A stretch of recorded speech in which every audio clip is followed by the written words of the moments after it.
Assalamualaikum, my lovely viewers. Welcome back to Physics Lovers YouTube channel. So, this is lecture number 1 of kinematics 1D. Here we'll understand the basics, that is distance versus displacement.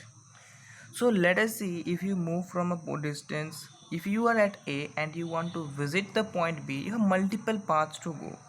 This is path number 1, which is the shortest path, and this is 2, path number 2, path number 3. So these are some long paths. So this is the direct path from A to B, that is the shortest distance. So displacement is the shortest distance. This path number 1, it is the shortest path, and hence it is the displacement. So what is displacement? It is a straight line joining the initial and the final position. तो यहाँ पर आप हैं और आप इधर जाना चाहते हैं, तो शॉर्टेस्ट डिस्टेंस जो होगा वही होगा आपके पास डिस्प्लेसमेंट, यानी ए और बी को जॉइन करने वाला एक स्ट्रेट लाइन. देखिए ना, ये स्ट्रेट लाइन ही तो है.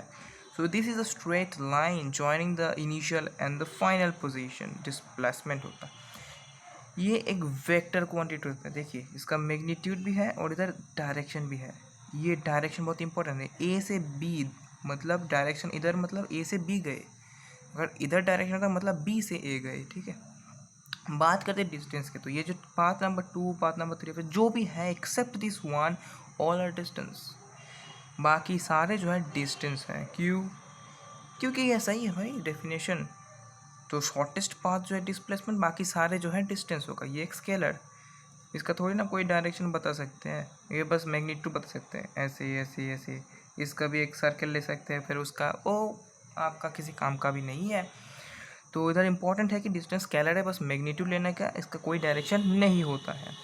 कुछ पॉइंट्स है जो कि इंपॉर्टेंट है कि displacement can be zero even if distance not equal to zero. मतलब distance covered might not be equal to zero, पर साथ में डिस्प्लेसमेंट ज़ीरो होगा.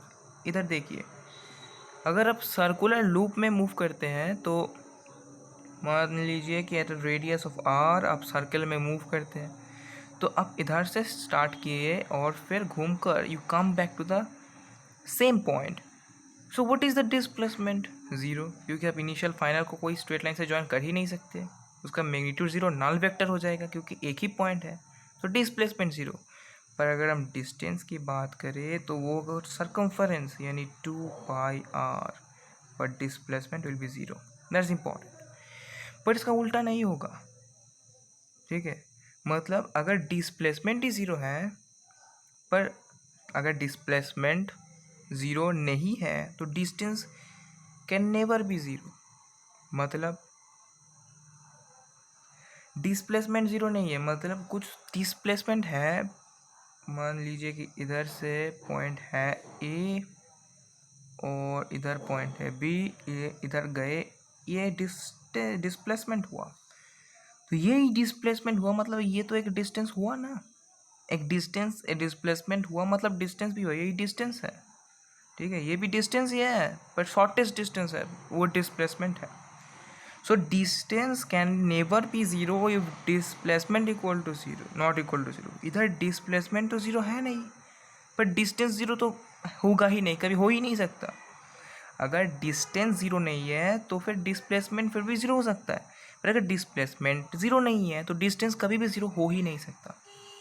अगर डिस्प्लेसमेंट थोड़ा सा है मतलब शॉर्टेस्ट है, मतलब यही एकमात्र कंडीशन है जब जो है आपका डिस्प्लेसमेंट ज़ीरो है. अगर छोटू सा भी चले ना, छोटू सा डिस्प्लेसमेंट होगा और डिस्टेंस तो कवर्ड होगा ही ना. ये छोटू सा डिस्प्लेसमेंट गया मतलब डिस्टेंस भी कवर्ड किया ना इन्होंने. तो यही मुद्दे की बात है कि अगर डिस्प्लेसमेंट ज़ीरो नहीं है मतलब कुछ डिस्प्लेसमेंट है तो डिस्टेंस होगा ही. यही मतलब है. अगर डिस्प्लेसमेंट थोड़ा सा है तो डिस्टेंस कवर्ड होगा ही होगा. That's the point. And point number 3 is if D is there. Okay, if D is there मतलब अगर डिस्टेंस है, डिस्प्लेसमेंट मे और मे नॉट बी देयर. समझ में आया? मतलब अगर डिस्प्लेसमेंट है तो डिस्टेंस होगा ही होगा, अभी मैंने आपको बताया. पर अगर डिस्टेंस है तो डिस्प्लेसमेंट होगा ही होगा, ये ज़रूरत नहीं है, है ना. मतलब अगर आप इस पाथ से गए, है ना, दिख रहा है क्या भाई? ये you move from A to B in this path number 3। तो भाई डिस्प्लेसमेंट हुआ किधर? डिस्टेंस हुआ, कोई डिस्प्लेसमेंट हुआ नहीं, तो इसका वाइस वर्सा पॉसिबल नहीं है। बट अगर आप इस पाथ नंबर 1 पे गए तो डिस्टेंस भी होता है, ये एक डिस्टेंस भी है और डिस्प्लेसमेंट भी है। एक बार क्विक रिकैप कर लेते हैं फटाफट। अगर ए से बी जाते हैं तो एक रास्ते, 2 रास्ते, 3 रास्ते, भी बहुत सारे रास्ते हो सकते हैं, पर जो इनिशियल पॉइंट और फाइनल पॉइंट को ज्वाइन करने वाला स्ट्रेट लाइन होता है वही होता है शॉर्टेस्ट पाथ, वही होता है आपके पास डिस्प्लेसमेंट, जो कि होता है एक वेक्टर क्वांटिटी। ओके, और बाकी सारे लॉन्ग पाथ जो भी हैं, और डिस्प्लेसमेंट एक डिस्टेंस ही है, शॉर्टेस्ट डिस्टेंस, और बाकी सारे जो पाथ्स है ये डिस्टेंस है, ये एक स्केलर क्वांटिटी, कोई डायरेक्शन नहीं है। पॉइंट्स मैंने बताया कि अगर बंदे का डिस्टेंस ज़ीरो नहीं है तो फिर डिस्प्लेसमेंट ज़ीरो हो भी सकता है। जैसे ये केस में देखो, इधर डिस्प्लेसमेंट ज़ीरो है पर डिस्टेंस 2 पायर है। अगला पॉइंट मैंने बताया कि distance can never be zero if displacement is not equal to zero, मतलब अगर डिस्प्लेसमेंट है तो डिस्टेंस होगा ही होगा। और तीसरा पॉइंट है डी इज़ देयर, मतलब डिस्प्लेसमेंट अगर है तो डिस्प्लेसमेंट हो भी सकता, नहीं भी हो सकता।